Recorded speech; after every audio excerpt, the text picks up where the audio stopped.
相信有好多女士都喜愛愛馬仕嘅包包，今日就由佢哋嘅工匠帶你睇下每一筆嘅製作環節、專業技術同埋佢哋嘅獨家工藝。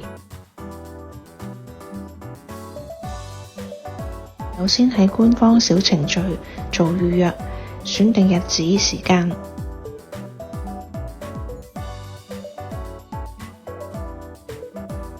我哋大約2點鐘就到達，入場時派發咗 postcard 同埋簡介。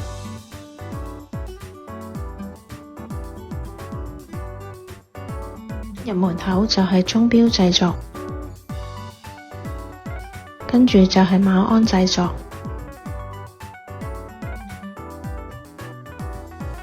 工匠會先將皮革組件裝嵌到中央鞍關上，然後用釘固定。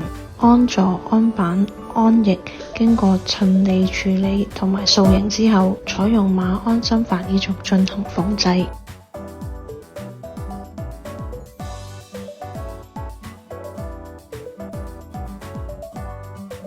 愛馬仕絲巾印染採用里昂網版印製製程，彩專家團隊會從超過75000種色挑選。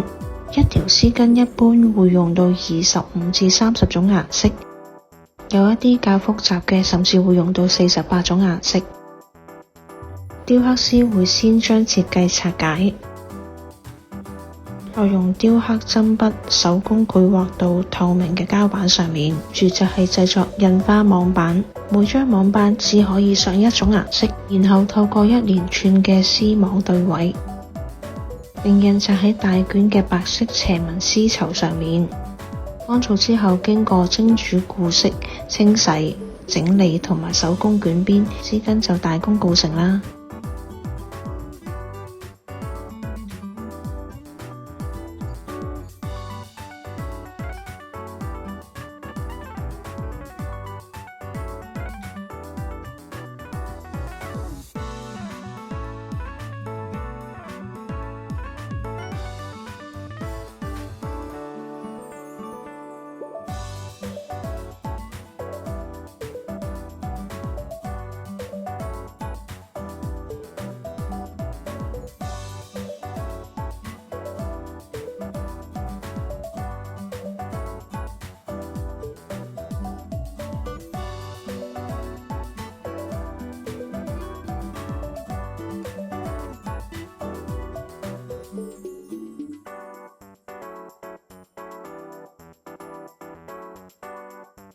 到咗重頭環節，皮革加工。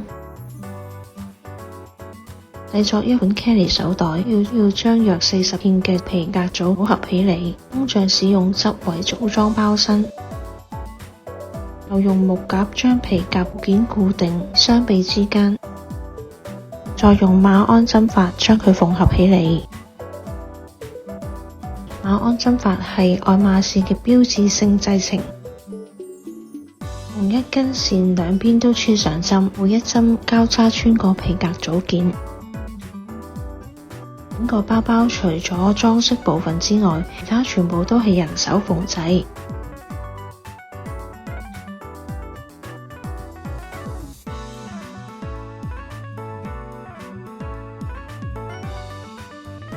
經過寶石鑲嵌部分，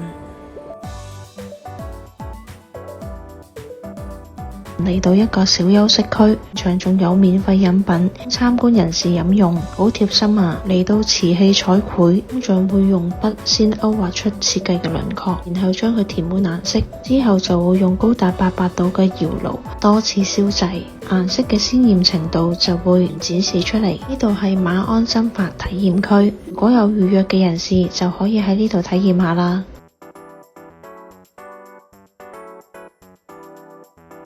接住就係物件修復，工匠係需要喺工房接受專業嘅培訓，用特製嘅工具同埋材料進行皮革修復。另外現場仲展示咗愛馬仕專用嘅13種皮革。嚟到最後一個環節，手套製造。嗰套製造看似簡單，但實際上要經過22個步驟先至製作出最終成品。工匠會先挑選唔同嘅皮革塊進行拼料，然後係會使用19世紀製造而成嘅角刀剪裁形狀。手工縫製後，手套就會放喺熱燙板進行定型。今次參觀真係令我更深入了解愛馬仕唔同嘅產品每個製作過程。大家如果鍾意呢條片，就請 like、comment、share。拜拜。